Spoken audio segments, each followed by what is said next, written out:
ni sa bula pinakatala ni sa kita ba kita leki nan dua tala na yawo ni non tanda upendren repaki mai na ono na kaloko ngo me da patukan na vitu na kaloko ena bungen dai ndrendre ngamo dengu ena vito kon pinakachunga ni bisikete kana pinakana bakers fresh breakfast crackers kapaka kina na ngunun benisi ni number 2 ena non da banua Pacific Energy we are who you are. Paka pili pinaka cukup bikin ni nanda wa kaulur ni kami pinaka ni kuah. Nan nomor lori kon rai bata kacungori. Erau be we kani pinaka bata ke Pacific Energy. Kena ti ko mo tu na may kori na lori. Iya. Awas samtang sarang lagi bulan rep mo. Ibu. Bulan rep milang basa. Oke. Bulan rep milang basa ko ang guys Ono mo tu suto kami nakor. Terus tu mana koro? Lang mana koro may bulan to ko don makiria. Guys ang rep ko milang rep ta ko makiria guys may bulan rep ba. Isa. Bulan rep no gumamongo kay test misa test ano misa test kina. Momo may be may nakoro se menitasiri. Siyempre may nakoro. Guys may test ko kila ko na wabuso ng basa. Gay urang na terbites ta ko urang do pa do pa buliken ta. Iyo nundo basa marini. Basa marini medala. Guys ang utua mi kana non rolori. After nga mendela ni wangu. Wangu nga mo kon na do terbites ta ki. Stop. Semta mo Laman to ni wangu. Laman to ni wangu. Hindi misaw mo nabuk ta. Semta mo mo. Buto na break sa keles. Akel sa tong Sa dele keles no. dele wangu. Sa kayo on terbites ta. Congratulations. You failed the test. Bukan bang guru mo. Karena mau sotek kayak dia gitu. Iya, mau tadi sindan tuh mente oke le pano dele ni om. Kasi madalanga na mga manating kasi uli. Sana ba metaro ba kinika? Siya kaya nabi bato huli. Ko bato boleh, bato boleh ko nata kau. Kaya watalay ko asar ka. Sindan doon merda buto ka na stop ko min butan na napuno ngandon bito skina. Merda kun tukura tu na stop. Kaya ka bango. Wako na iway. Kaya ka ngeba ko nanti no. Rawi matiruro. Sana feel sarang nono momo. Iro na film matar na tururo yeli. Ayo mata ngono teskin nunggu driving license. On driver tu kan. Kau will fiji times tu kan nunggu examina. Will fiji times tu kan lo meni moto kaya on driver cukup tu nunggu merawi. Dorang ngono salah tong gue liu mawi. Kono mandakin. O kana kangan arede ko iko bitan musikin nala sisang. Kesin bitan sikin nala iko kono bobi na kaya fail. Guys ini kira tiko ka nasikin nala tu wiki mun rawe. Ayo na tama ayo safuli da. Tama kawa. O kung kayo sudu nga may sudu bato mo sikin nala. O sa pon ni pinaka tuan na kami nakalipo na ndre nga mudeng ono biya pambulo chiko bi resongo. Ambulo pinaka katia lobo. Abon no da bang oborno chiko mekina na kami ko na pambulo tu nga benong karuo. Epelingo ni kimbo. Ambulo pinaka karuo. Batake na bubale na tolu tini kaono family my Scotland. Rasema chiko mga kami ko ra borno chiko na ndre nga mudeng. Do sambulo pinaka talaga ndor turangan niya sawango ame na ibal. Turangan ko kaya may fitness trainer ni tim ni Natambua, Eledins, ame naibalu, sema cuma nasa safara, watang lagi na ben nandora turangango, Mikael Endelana, kena nona bubale may daw kuro may kinoa, daw kilay talaga na yata, mama binaka na kemumbele. Dina! Andun na naman daw ang bulang uri. Doon ay tuku lebu sa tuku na nanonda daw rubongo o semi-randanda. Tuku na bangko ka, our goal is to win the Rugby World Cup. Gak baik ke bentuk alabis. Oh ya, wala bisbi cirul wa. Oh, isang kayo kango. Kemo kayo na seleta na liang ko nandra kami kenra juga ni kayo bici. Iya ngor nandra antam muntamu. Iya na aun to ko na ngana tim ni. Ang numero sa seleta na panongo. Nandra ko nandra riman. Pokoknya ini pernah juga na itu satu kono semiran nandra. That our goal is to win the Rugby World Cup. Oh bang nganggo bandi taki ko kau sabi tim ni biti kau sabi tim ni wala bis. Sanga au tim juga ni wala bis. Oke. Balik no mutu ko kami lomo ruti. Iya, makanya disangka mobil tiba kasabihan dia mabang kontrol. Sanga au nunggu tim juga na wala bis. Oi, bata. Ozzy. Oi. Ono naman ni eu. Mona, eto na nung iku sembra mata kan yo setu kuno wiki mami nang mo prediction. Sember lalo tu lemu lima tak kasangga bukan lu liku. Iko wara katala chikono lo tule. Ngo na walu na timi au sana tukuna rango be ko ni rana zambe na kota final ni Rugby World Cup. Na pool A era na zambe kina o New Zealand ki parani se. Pool B era na zambe mai kino Island ke South Africa. Na pool C era una zambe da kero kota final Australia ke viti. Na pool D era una zambe mai kino Samoa ke England. Ai bila sila sa uti mo tukuno ko polisi na zambe kero Australia ke wele. Sa sabi sa kira sala tele mo viti. Sakaya eu prediction tau na pulsi Australia kevici. Okay. Australia Fiji, pool D Samoa England, pool C na dami mekino Ireland ke South Africa, pool A o New Zealand ke Woi, Perancis. bondo na so tambal tanah mo sa onding kita kira mati tim ini sama. Stephen Samoa usara bukan rugby World Cup sang ni tim raw. Iyo. E pakatal tu ngana toso da kabucungo na chimini vici. E na be kartu pa da kabucungo no mandrara. Au sang ni kani kurumbui ni oko na raw ni na top tak na pool D raw na dami mekino pata ke England. Aundi ba me top tak mo ko na puldi. Nunggu na numa. Baleta kaya ka top tak mo ko na puldi. Number 1 no bitero na zango na kota. Au sa total chika nangono ko me bo bi na katikir to no to coaching staff sana ka hindi na kina na ka ndo tukuno tikondo na turangan ni sawani may naita siri na Fiji Rugby Union should buy Fiji made product ntare te chikor na coaching staff ni tim ni Fiji Water Flying Pigeons ramoni ketunga ni viti coach ngau Simon Rewalui contact coach o Senru Servakula kicking coach o Serma Yambai strength and conditioning o na da wani buka kada boka bi na kataltunga na be tumberi pakalo kau tu kena nai tala Rina Kama and Virtual Management ni tim diviti by Fiji made. Kenda ngo menda saka kuni reach bi Australia, England se New Zealand mera komi kena orna kaibala ngi mera mai tumberi kenda nang gitu ragabi. Kenda ngo nagai sudu nga mai santara ragabi tu. Ndoni wala tuku bakan dita ko na noni tuku. Buto ka nangone tarung kina mati mini wala bis mati kena nanda mati mini banua sangkai tarung Simon Rewalui imbaleta ni tu berto ngata ni bengravi irne bali selesi dere na ilamo ngata ni beba baku koyango we wala bis ertunga no bango Simon Rewalui ko senga bebiti na kakede gondonga na kait ko berto na turang ni talata. Sa konga sa tuku na sarang semi randan raya. Our goal is to win the Rugby World Cup 2023. Turang kena marama nandre dengan modemu, and beto koni bina kacungani bisikete kana bina kana Bakers Fresh breakfast crackers. Kena ngunungun ni bedi sini number 2. Nomu ito kana bina kabeke bina nando bakalori. Pacific Energy, we are who you are. Na ito kanin daw ni bengravi. Mike Randuang kono menito kani. Sam turun tane. Engo dems. Bina di bulu bina tal na tunanga na marama darubo na ngoneleo gondo na kabi maro tagi biya umaleta. Go sa Willy singa tungani go nangito. Sa bina katu mi totol menon rong gitu Willy sa Ano naman sa maruta ko kuno sa Willy singa ningo matak mo sa namode o kaya andra minutule mo sa ray Ona palan data ka. Kero vital no chiko na bidana sing sawo chakana ko ko biao. Iku kila tua e wendo ni sul chiko biao. Turo ko ni sul chiko ba. O ko endo reda na beka esember ni adumai. Sandino. Ya tu kuno chungo ko memo de manda en mbongi memo de manda mbongi en lotu lebu o ka sananga mai tu kuna weekenda na walu na timi en numo ko ni sana tama kena kota final ia sember ni tu kuno ko no walu au sa tu kuno uchena no walu Sember ni mode ko sa sember ko mode tele we wanro tu ko tu kuno au sa bango bi ko tadingo o de nango ne o bango no buchi ko tu O bango no me to buena. Na kuno e singa. au sa ngatal nge mo de tadingo o re tu nga bango au sa no tu kuno ni ko ngona kana ya Iku sa man dita kan din ni au sa bande ta kasaranga na walu na timi era na ngola da kira kota final ngo pool A era na da be mekino New Zealand ke barani se pool B Ireland South Africa pool C Australia Fiji pool D Samoa England full stop. Okay, iku sa litingor na kota final. Sembera tingor ni bango tinang gitu ba tombu. Au be tarungi ko. Okay, na itutunggo ba dita ke bekenda nang bongi binani kuwa. O Australia na nona dame ke nona lutu ba usar tunga nang gitu ngabeli. So be tarungi ke muninga. Na ganga beli senru ka. Kila nindu sa tuira o ko na sanga na nona nguto do ko kabako ko metumuda kita le michu ngedaki kila na Bebe bisa rongo posai. na rarawa kede kena kake de ado bi Australia no sota ke bicho o ko na sirvi na kata menan ruko tale ba roro bi welis o ko na sanga na nona nguto do ko na kake de kede tu berto merto no sulia ngito bi welisi merto no wini me kako wala ngani wini merto na dambe ena kota final. Gwendo na tombu bando mumbulai rabasa raba raba muria orang tahu ilo na puro nang kita nak kabin nang puro baleta. Orto na tolongo kebaka enrukango welesi. Kebaka ngandre bo Australia kebiti mero dambe. Barta nang ngo sa tini tuna point na mati welesi. Obiti ke Australia roya ono tu. Obiti bondo kai Australia. Iya o welesi meka kosana ni ba poindi enang gitu ngo. Kebaka ngandre ba mero dambe. Nitukuni na bonus points. Bonus point kan bali you have to score 4 tries e vana score mo na tambaka nandon gitu ya mo nang bonus point. Ya obichi koren bonus point vi Georgia. Sendro kan. Nada batal mi kitu nang gailo bati tinggatak. Kita ngonong goto kita singa taling gabi na katana bitalo ni sukai muri. Kaku ni tarong kita talimay. Ego mo na tarong iko nga why be na lumitin.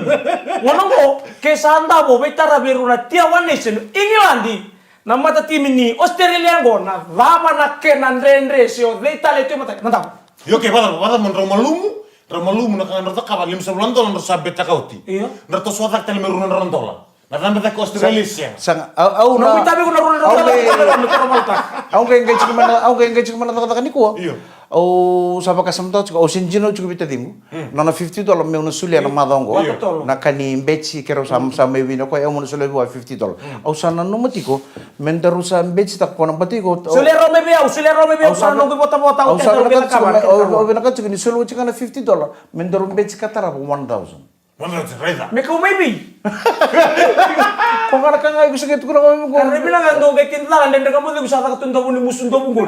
Gerto kita dalor tuh vitam pas minggu begitu sa boleh kita lagi kamera.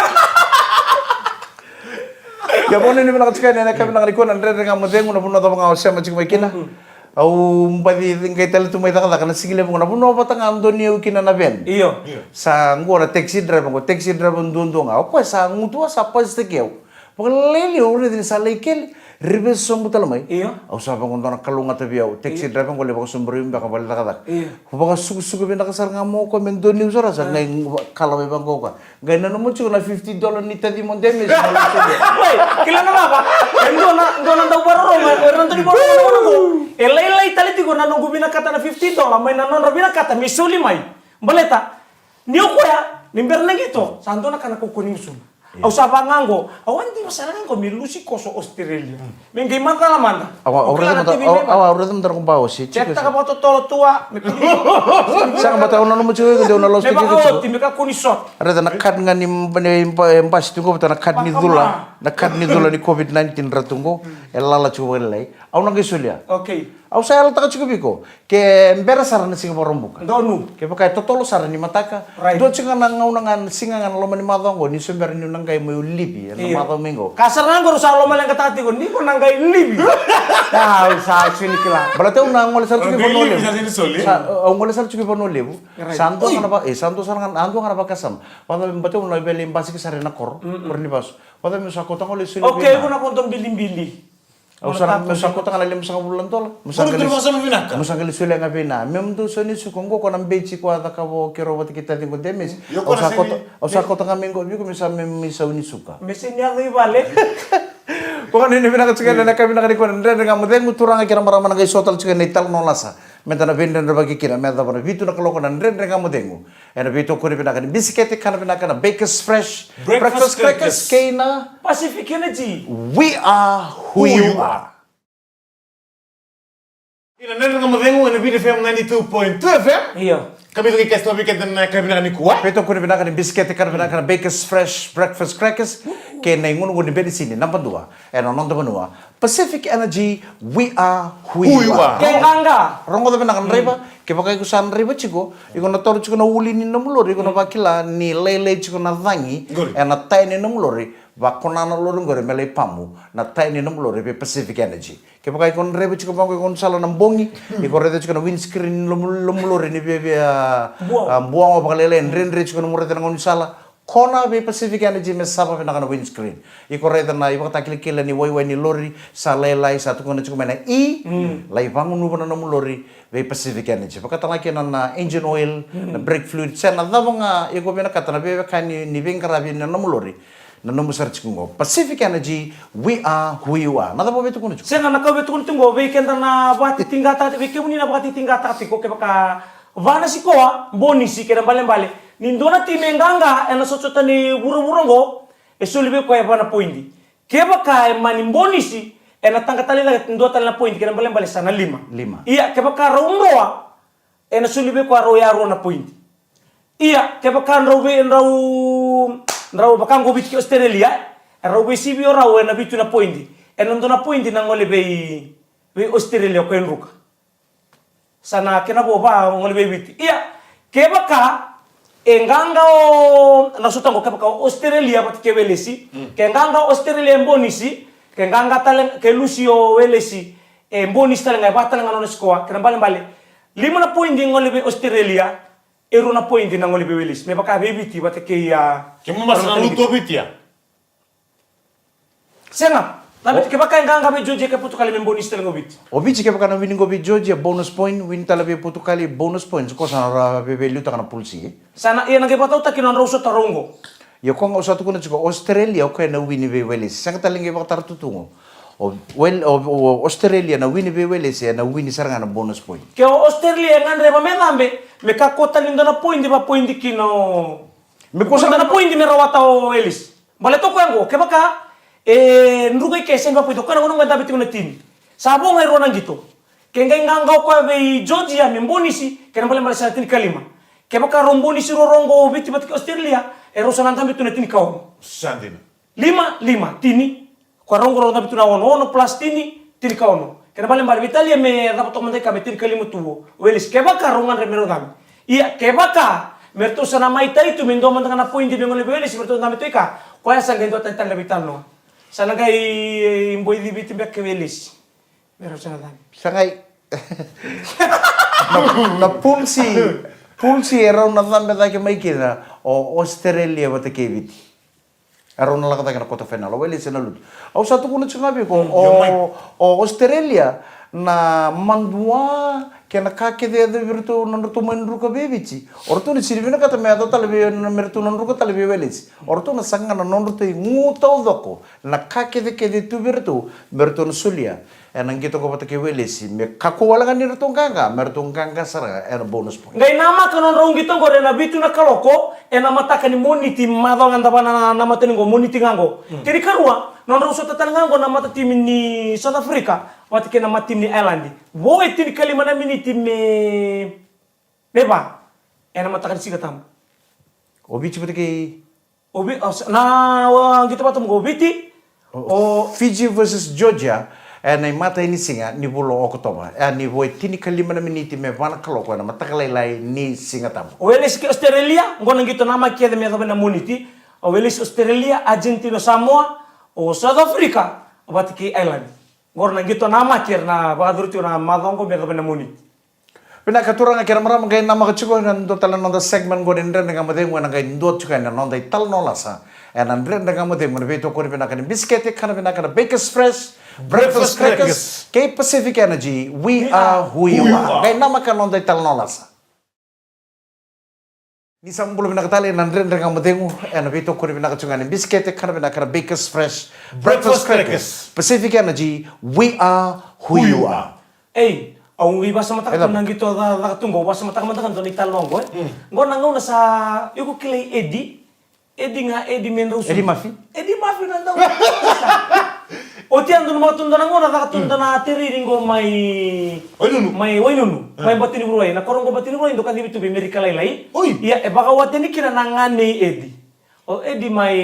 O Eddie mantang may ibe. O Eddie nga Menroso do. Oy. Iya. O tumbo na. Orto may beke dato menitasir. Ang wala mo ko may ngande tungani manunumuto ko may ngande tinindawan di mo. Nakorban alala boleh kaya ni imbatini buruay. Nangon ngande tiri kina don magsatu nga ba dito kina club game may imbatini buruay. Nakuribule na ratuluke may indarya. Ang wala tuna kina baitala no sa to bang na tirin. Saro ko ba ke bay. Dala wani bina kato kaya ni sara radar tu na size. Balamu wi. Amanya umesa ke rasa ni to dong. Wengo satu kuni ko Edim. Isa tuntung ko pamagal sabi talo na boys.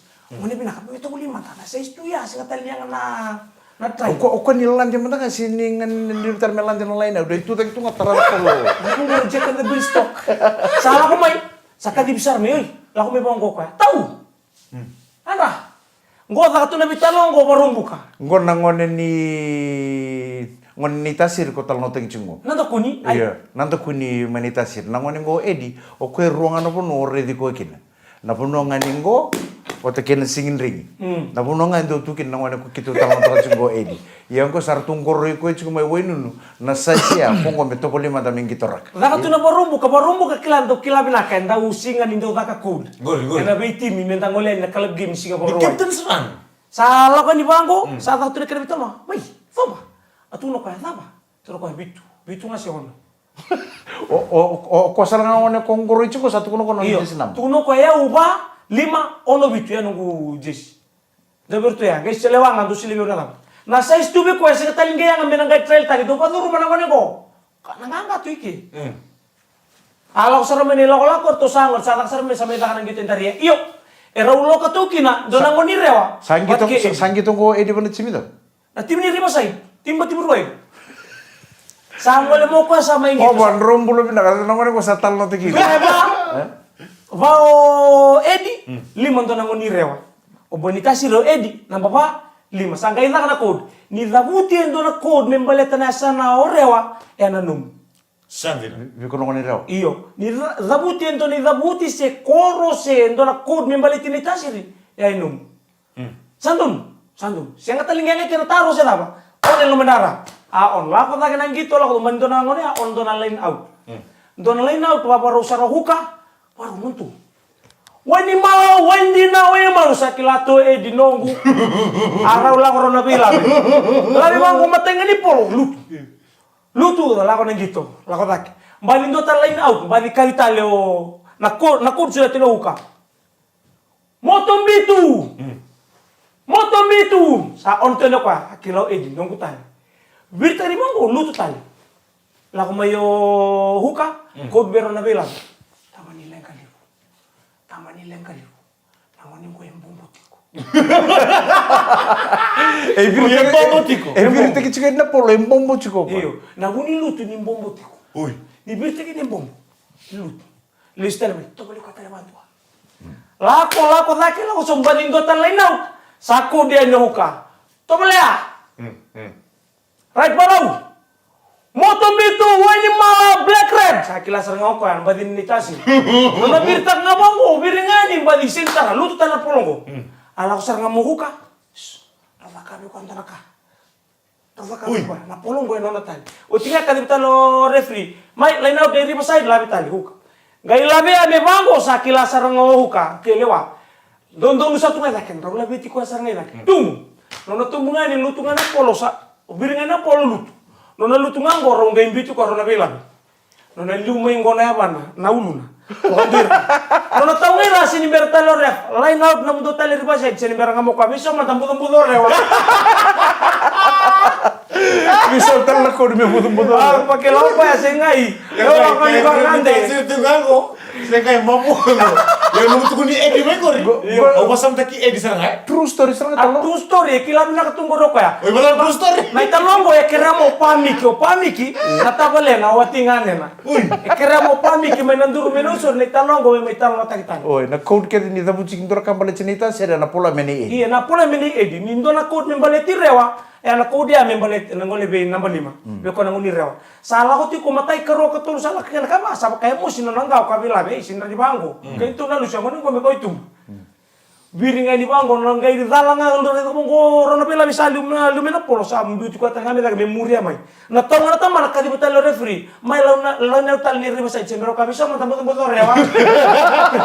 Turang ke kera mara mara ndre ngamade mo beto ko bina chugane biscuit e karbinaka na Bakers Fresh Breakfast Crackers K Pacific Energy. We are who you are. Sana da matala ke nandre ngamade mo.